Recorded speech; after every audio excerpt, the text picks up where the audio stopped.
नमस्कार, आप देख रहे हैं एनडीटीवी एक्सप्लेनर तह की बात। मैं हूं सुशील बहुगुणा।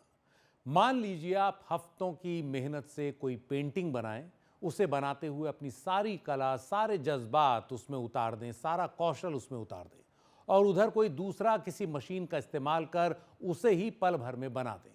आप निराश होंगे या नहीं? क्या उथल पुथल होगी आपके मन के भीतर? आपके भीतर के कलाकार की क्या हालत होगी? उदाहरण के लिए 4 सेकंड की एक क्लिप हम आपको दिखाने जा रहे हैं, रिपीट करके आपको दिखाएंगे। जापान के प्रतिष्ठित स्टूडियो गिबली की 2013 में रिलीज हुई फिल्म दी विंड राइजेस का एक छोटा सा सीन है। फिल्म में ग्रेट कांटो भूकंप के बाद सड़कों पर अफरा तफरी को दिखाते हुए एक सीन बनाया गया, जिस पर इस हर व्यक्ति का कोई ना कोई मकसद उस सीन में दिख रहा है। वो डरा हुआ या सहमा हुआ कहीं भाग रहा है, ये वो सीन है। किसी ना किसी तरह व्यस्त दिख रहा है। 4 सेकंड का ये सीन है जो असलियत के काफ़ी करीब लगता है। आप हैरान होंगे ये जानकर कि 4 सेकंड के इस एनिमेशन को बनाने में आर्टिस्ट ईजी यामामोरी को 1 साल 3 महीने लग गए। इसके हर फ्रेम को पूरी तरह हाथ से बनाया गया, हर चेहरे के भाव को स्पष्टता से उकेरा गया और फिर इसे एनिमेट किया गया। इस काम में बहुत धैर्य और समय लगता है। दरअसल स्टूडियो गिबली के डायरेक्टर हायो मियाजाकी इस बात पर अडिग थे कि इस सीन को पूरी तरह हाथ से बनाया जाए। इसीलिए सिर्फ इस सीन को तैयार करने में स्टूडियो गिबली की टीम को 1.25 साल लग गए। लेकिन अगर अब ये सब आर्टिफिशियल इंटेलिजेंस के जरिए कुछ ही पलों में बनने लग जाए, तो फिर इस कला शैली के क्या मायने रह जाएंगे? इसमें जो इंसानी भावों और स्पर्श का महत्व होता है, वो तो खत्म ही हो जाएगा। वैसे ही जैसे पावरलूम के कपड़ों के साथ कोई भाव नहीं जुड़ा होता, लेकिन हैंडलूम पहनते वक्त आपको एहसास होता है कि किसी ने काफ़ी मेहनत के साथ इस कपड़े, इस शॉल को लंबे समय में तैयार किया है। उसका जज्बा, उसके भाव उस कपड़े के तंतुओं में घुले मिले होते हैं। या फिर एक और उदाहरण लें, पारंपरिक मधुबनी पेंटिंग का। आप उसे खरीदते हैं तो आपको पता होता है कि ये किसी की मेहनत, किसी की कला का नमूना है। लेकिन उसकी शैली को कॉपी कर एआई उसे पलक झपकते ही बनाने लगे, तो आप वैसी कृति को कितना महत्व देंगे? शुरू में कुछ आश्चर्यचकित जरूर होंगे और कुछ समय बाद ये बात आपके लिए सामान्य हो जाएगी। लेकिन मधुबनी पेंटिंग बनाने वाले कलाकारों को ये बात जरूर सालती रहेगी। बस ऐसा ही एक मुद्दा इन दिनों दुनिया भर में काफी सुर्खियों में है। आर्टिफिशियल इंटेलिजेंस के क्षेत्र की नामी कंपनी ओपन एआई का चैटबॉट चैट जीपीटी, जो आए दिन कमाल कर रहा है, उसका ताज़ा कमाल जितना सराहा जा रहा है, उतना ही विवादों में भी फंस गया है। 26 मार्च को ओपन एआई ने अपने चैट जीपीटी 4o के एआई इमेज जनरेशन में अपडेट का ऐलान किया, जिससे उसमें अलग अलग स्टाइल्स को या कला शैलियों को कॉपी करने की क्षमता आ गई। इसके बाद तो लोगों ने चैट जीपीटी के सामने अलग अलग शैलियों को कॉपी करने के कमांड देने शुरू कर दिए, और इसमें सबसे ज़्यादा छाया जापान के मशहूर स्टूडियो गिबली का स्टाइल, जो अपनी सुंदर, प्यारी, खुशनुमा तस्वीरों की शैली के लिए जाना जाता है। सोशल मीडिया पर सक्रिय करोड़ों लोगों ने अपनी और अपनों की तस्वीरें स्टूडियो गिबली स्टाइल में बनवानी शुरू कर दी। स्टूडियो गिबली स्टाइल पोर्ट्रेट से सोशल मीडिया भर गया। किसी ने उन्हें अपना प्रोफाइल पिक बना दिया, किसी ने अपनी नई पोस्ट बना दिया। लाइक्स और शेयर्स की बाढ़ आ गई। इसे गिबलिफिकेशन एक्सपेरिमेंट भी कहा जा रहा है। खुद ओपन एआई के सीईओ सैम ऑल्टमैन ने सोशल मीडिया एक्स पर अपनी प्रोफाइल तस्वीर के तौर पर अपनी गिबली इमेज लगा दी। सोशल मीडिया पर सक्रिय आम और खास लोगों ने इस कदर इसका इस्तेमाल किया कि ओपन एआई के सीईओ सैम ऑल्टमैन को लॉन्च के अगले ही दिन कहना पड़ गया कि उनके सिस्टम पर बोझ बहुत ज्यादा बढ़ गया है। सैम ऑल्टमैन ने लिखा कि यह बहुत अच्छा है कि लोग चैट जीपीटी की तस्वीरों को पसंद कर रहे हैं, लेकिन हमारे जीपीयू पिघल रहे हैं, यानी ग्राफिक्स प्रोसेसिंग यूनिट्स पर बोझ बहुत बढ़ गया है, वो गर्म हो रही हैं। इसीलिए जब तक हम जल्द ही इसे और क्षमतावान बना पाते हैं, तब तक अस्थायी तौर पर कुछ रेट लिमिट लगा रहे हैं। चैट जीपीटी के मुफ्त संस्करण में प्रतिदिन एक एड्रेस से 3 इमेज ही जनरेट हो पाएंगी, तो ये शुरू में लिमिट उन्होंने लगा दी। लेकिन इसके कुछ ही दिन के अंदर अब सैम ऑल्टमैन ने यह ऐलान कर दिया है कि चैट जीपीटी इमेज जनरेशन को सभी फ्री यूजर्स के लिए खोल दिया गया है। इसका साफ मतलब है कि ओपन एआई ने अपने चैट जीपीटी की क्षमता को बड़ी तेजी से बढ़ा दिया है, मांग को देखते हुए, यूजर्स को देखते हुए। ये तो खैर तकनीकी बात है, जिस पर विस्तार से बात करेंगे फिर कभी। अभी बड़ा सवाल यह है कि एआई की अद्भुत क्षमता अगर कला शैलियों की हूबहू नकल करने लगेगी या उसी कला शैली में कुछ नया बनाने लगेगी, तो इंसान की उस प्रतिभा का क्या होगा जो उसे नैसर्गिक तौर पर हासिल होती है और जिसे मेहनत कर वो संवारता है, अपने अनुभवों को उसमें उतारता है और कुछ नया सृजन करता है। स्टूडियो गिबली के बहाने ये सवाल गहरा गया है। स्टूडियो गिबली की स्थापना 1985 में फिल्मकार हायो मियाजाकी, इसाओ ताकाहाता और तोशियो सुजुकी ने की थी। जापान का ये सबसे प्रतिष्ठित एनिमेशन स्टूडियो रहा है, जिसकी खासियत हाथ से बने एनिमेशन, तस्वीरों या पात्रों की अद्भुत भावभंगिमाएं, बहुत ही बारीकी से रची गई पृष्ठभूमि और कहानी कहने का बेहद दिलचस्प तरीका है। स्टूडियो गिबली का यह अद्भुत सौंदर्य बोध बीते 4 दशकों से लोगों को लुभा रहा है। ये एनीमे आर्ट एक तरह का खुशनुमा माहौल बनाती है, एक तरह की जिंदा दिली दिखाती है। अगर तनाव भरे चेहरों को भी दिखाया गया हो तो वो आंखों और जहन पर भारी नहीं पड़ते। इस एनीमे आर्ट में इस्तेमाल रंगों में एक अलग सी ऊष्मा महसूस होती है, उसके स्केच उसे अलग बनाते हैं। यही वजह है कि स्टूडियो गिबली की इमेज देखते ही पहचानी जाती है, और अगर किसी खूबसूरत कहानी में उन्हें पिरो दिया जाता है तो वो अपने आप में एक अद्भुत कृति की तरह सामने आती हैं। यही स्टूडियो गिबली इफेक्ट है, जिसे चैट जीपीटी के नए संस्करण से धक्का लगा है। कई सवाल उठ रहे हैं कि क्या ये कला की चोरी नहीं है? क्या ये कलाकारों से उनके हक को छीनना नहीं माना जाएगा? उनकी प्रतिभा के साथ क्या ये अन्याय नहीं है? क्या ये बौद्धिक संपदा अधिकारों को दूसरे तरीके से हथियाना नहीं माना जाएगा? क्या इसके लिए चैट जीपीटी को जिम्मेदार ठहराया जाना चाहिए, या फिर उस जैसे बाकी जो एआई चैटबॉट हैं उनको जिम्मेदार ठहराया जाना चाहिए? क्या हम सभी लोगों को, जिन्होंने भी चैट जीपीटी से गिबली स्टाइल में इमेज बनवाई हैं, इस अपराध के लिए जिम्मेदार नहीं हो गए हैं? ऐसे तमाम सवाल हैं जो कलाकारों की दुनिया में लगातार उठ रहे हैं। इस बीच चैट जीपीटी द्वारा बनाई जा रही इन तस्वीरों पर अभी तक स्टूडियो गिबली के संस्थापक हायो मियाजाकी की प्रतिक्रिया नहीं आई है। अलबत्ता उनके करोड़ों प्रशंसक जरूर नाराज हैं। लेकिन एआई आर्ट को लेकर मियाजाकी की एक पुरानी प्रतिक्रिया का इन दिनों काफी जिक्र हो रहा है। करीब दशक भर पहले 2016 में हायो मियाजाकी को एआई द्वारा बनाया गया एक वीडियो दिखाया गया, जिसमें एक अजीब सा अधबना पर प्राणी दर्द से कराहता जमीन पर रेंग रहा था। तब एआई के शुरुआती दिन थे। ये वो वीडियो था। मियाजाकी से जब इस वीडियो पर उनकी राय पूछी गई तो मियाजाकी ने कहा कि ये जीवन का अपमान है। जिसने भी ये बनाया है उसे नहीं पता कि दर्द क्या होता है। मैं पूरी तरह निराश हूं। अगर आप ऐसी अजीब चीज बनाना चाहते हैं तो बना सकते हैं। मैं इस टेक्नोलॉजी को कभी अपने काम में शामिल नहीं करूंगा। मैं ठोस तौर पर महसूस करता हूं कि यह खुद जीवन का ही अपमान है। तो उम्मीद करनी चाहिए कि कला में एआई के ऐसे इस्तेमाल को लेकर स्टूडियो गिबली के संस्थापक हायो मियाजाकी की राय में इससे ज़्यादा अंतर नहीं आया होगा। और अब जब उनके स्टूडियो की खास स्टाइल को एआई धड़ल्ले से कॉपी कर रहा है तो उनके प्रशंसक भी इससे खुश नहीं हैं।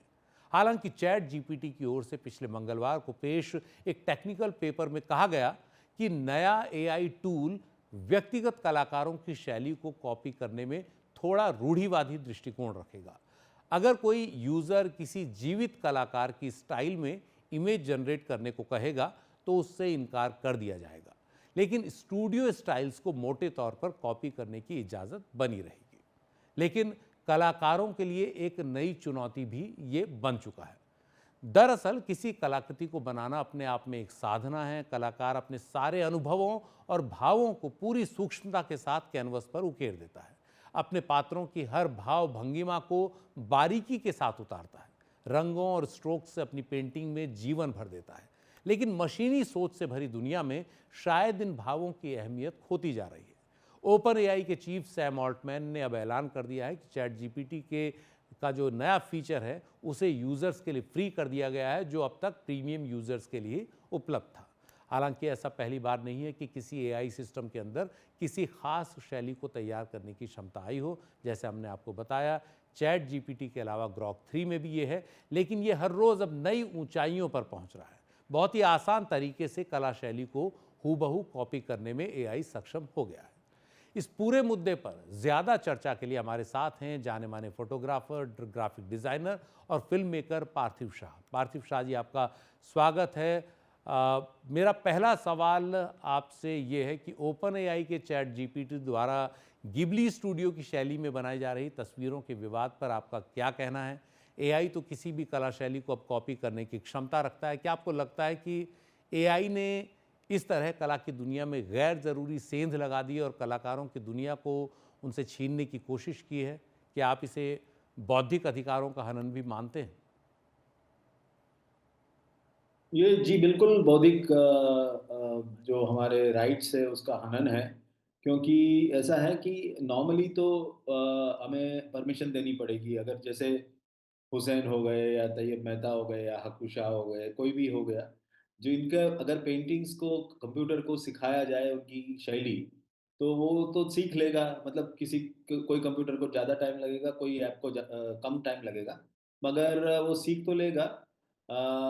मगर उसके लिए I think one needs to हमें परमिशन लेनी ज़रूरी है, और अगर घिबली स्टूडियो ने नहीं दी है परमिशन, वो मैं नहीं मानता, शायद उन्होंने दी होगी ये परमिशन।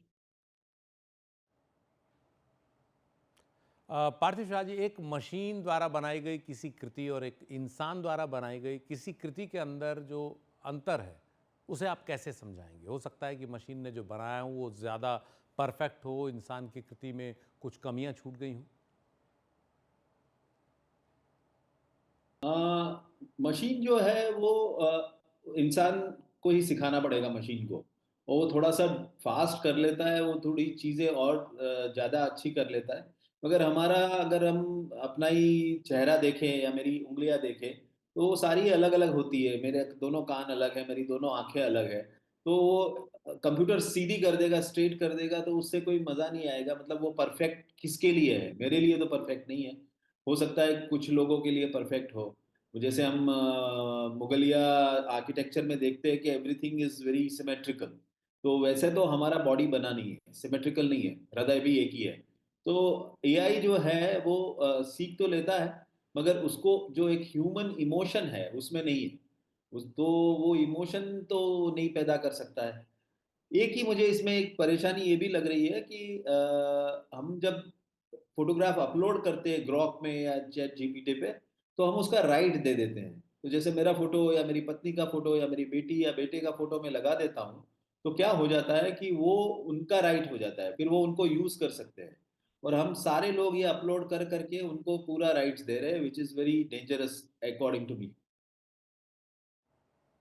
पार्थिव शाह जी, कोई कलाकार किसी कृति को बनाने के दौरान अपने भीतर किस तरह की प्रक्रिया से गुजरता है, ये भी जानना बहुत ज़रूरी है।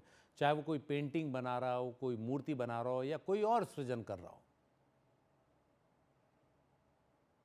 नहीं, कला का मायने ही वो है कि जो एक इंसान जब कोई कलाकृति बनाता है, कोई कविता लिखता है, कोई नॉवेल लिखता है, या कोई चित्र बनाता है, या फोटोग्राफ करता है, या स्कल्पचर बनाता है, तो वो उस समय की जो मनोस्थिति है उसकी, वो क्या हो रहा है उसके आसपास, उसके इर्द गिर्द, उसमें से प्रेरणा लेके या उससे परेशान होके या उससे हतोहत होके वो उसमें से कुछ निकलता है। कोई भी क्रिएटिव चीज़ जो होती है वो एक जैसे एक पौधा ज़मीन से निकलता है तो ज़मीन को फटना पड़ता है। तो ये चीज़ खाली इंसान में होती है, और वो ही क्रिएट कर सकता है, तो एआई नहीं कर सकता है। ये जो चीज़ है वो इंसान ही कर सकता है। एंड अभी समय लगेगा एआई को कि वो अपने आप से कुछ चीज़ें करने लगे। तो हमें जो है उतना घबराना नहीं चाहिए एक लेवल पे, मगर जी, ये तो है कि हम सारे लोग इससे इतना प्रभावित हो गए कि हम सब यूज़ करना शुरू कर दिए हर चीज़ को, जैसे चैट जीपीटी वगैरह। मगर वो आपको आपको डम करेगा, क्योंकि आपकी सारी चीज़ें, जैसे हम रिमोट कंट्रोल से अभी कोई भी चीज़ चालू करते हैं या बंद करते हैं, तो हमने उठना-बैठना बंद कर दिया है। तो वो हमारे शरीर के लिए ही हानिकारक होगा। मतलब उससे एक सुविधा हो जाती है बिल्कुल, मगर चैट जीपीटी भी वो कर देती है, आपके लिए लिख लेगा कुछ। और ये विद्यार्थी के लिए एक पूरा निबंध लिख देगा, मगर उससे प्रॉब्लम ये हो जाएगी कि उसको लिखना कभी आएगा नहीं फिर। तो आई थिंक हमें एक बहुत सोची समझी तरीके से उसका यूज़ करना पड़ेगा, कि जो भी चीज़ हमारे आसपास है, हमें पता है कि कोका कोला कितना पीना चाहिए, या कोई कोई चीज़ क्या कितनी लेनी चाहिए, वो अगर नहीं पता है तो हमारे लिए परेशानी हो सकती है। पार्थिव शाह जी, बहुत बहुत शुक्रिया इस चर्चा के लिए। तो एआई के पैर पसारने के साथ ऐसे कई और सवाल भी आने वाले दिनों में खड़े होने वाले हैं जो नैतिकता की दहलीज पर दस्तक दे रहे होंगे। फिलहाल तथ्य ये है कि लोग भर भर कर अपनी और अपनों की अलग अलग तस्वीरें इसके बाद इन एआई चैटबॉट्स के हवाले कर रहे हैं और इसे लेकर कई जानकार, खासतौर पर डिजिटल प्राइवेसी की दिशा में काम कर रहे लोग सतर्क भी कर रहे हैं। उनका दावा है कि इस तरह से ये एआई चैटबॉट अपने एआई की ट्रेनिंग के लिए करोड़ों व्यक्तिगत इमेज हासिल कर रहे हैं। लोगों को मज़ा तो आ रहा है, लेकिन उन्हें यह एहसास नहीं है कि वो अपना नया फेशियल डेटा ओपन एआई या ग्रॉक 3 को सौंप रहे हैं, जो निजता से जुड़ी एक गंभीर चिंता खड़ी करता है। इसी दिशा में काम करने वाली एक हस्ती लुइजा जारोवस्की, जो AI tech and privacy academy की सह संस्थापक हैं, वो लिखती हैं कि अधिकतर लोगों ने यह एहसास नहीं किया है कि गिबली इफेक्ट न सिर्फ एक एआई कॉपीराइट विवाद है, बल्कि ये हजारों लोगों की नई व्यक्तिगत तस्वीरें पाने की ओपन एआई की पब्लिक रिलेशंस ट्रिक है, चाल भी है। हजारों लोग खुद ही अपनी व्यक्तिगत तस्वीरें और चेहरे चैट जीपीटी पर अपलोड कर रहे हैं। इससे ओपन एआई को अपने एआई मॉडल्स के प्रशिक्षण के लिए हजारों नए चेहरे मुफ्त और आसानी में उपलब्ध हो रहे हैं। अब ये सवाल भी उठ रहा है कि जब एआई किसी भी चीज़ की कॉपी कर सकता है तो कॉपीराइट के मुद्दे का क्या होगा? क्या ये माना जाए कि कॉपीराइट का दौर खत्म हो गया, या फिर इस नई चुनौती से निपटने के लिए कुछ नया किया जाएगा? एआई की ऐसी तमाम क्षमताएं दरअसल ये सवाल खड़ा कर रही हैं कि क्या वो समय आने वाला है जब कई काम, कई नौकरियां एआई की भेंट चढ़ जाएंगी, लाखों लोग इसका शिकार बनेंगे। क्या ऐसा होगा? क्या इसी बहाने एआई की ऐसी तमाम क्षमताओं की समीक्षा होनी चाहिए? क्या कोई रेड लाइन, कोई सीमा तय नहीं की जानी चाहिए? ये बहस आने वाले दिनों में और तेज होगी। एनडीटीवी एक्सप्लेनर में आज इतना ही। नमस्कार।